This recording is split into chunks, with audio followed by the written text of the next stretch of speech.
No is not. Steve Klika and Terry Presta are the two candidates running to replace retiring Johnson County Commissioner Dave Lindstrom. Both have been elected to public office. Klika serves on the Blue Valley School Board and Presta is a former state representative.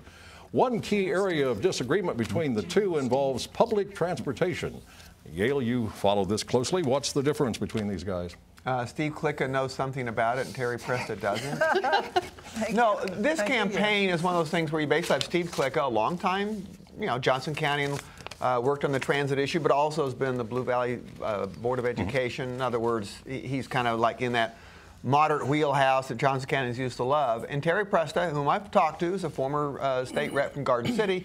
Been in Johnson County for a while, but he really is, real quickly, he's mailing out despicable mailers, two against Klika, one of them linking him to Obama. I mean, first of all, it's a nonpartisan race. They're basically both Republicans as far as I can tell, but it's a nonpartisan race. So on mailings alone, I'm very disappointed in Presta, and just to be clear, the Star has endorsed Klika, so I'm very disappointed with Terry Presta.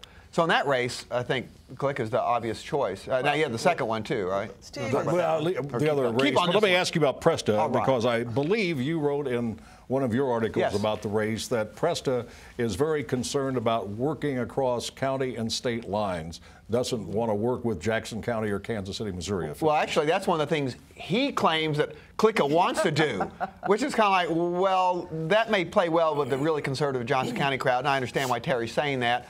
But I'd love to have somebody else in Johnson County, like Ed Peterson is, and some other people are in the commission, who are willing to work across county and state lines with people, not automatically sending tax dollars over there. Mary, work with people. Mary, are you supporting Presta? No. Well, no, I really have not ever met him. I've met Steve Klika once, but here's what he brings, Mike. We don't have currently, although Ed Peterson's really very supportive of education, as are the others on this county commission, but he is an authentic, Steve is, education expert. He, I think, has chaired the Blue Valley School Board. What do you think? That's a contradiction in terms of an oxymoron. No, it isn't. I mean, look at the times that the county commission has come to the aid of Johnson County schools, and then back way when a crisis was over. Steve has an immense campaign that is grassroots, and it comes from the school district of Blue Valley, and he is an authentic leader in South Johnson County. It is kind of interesting to me, these kinds of races that are important don't get tons of coverage by the news media anymore. Another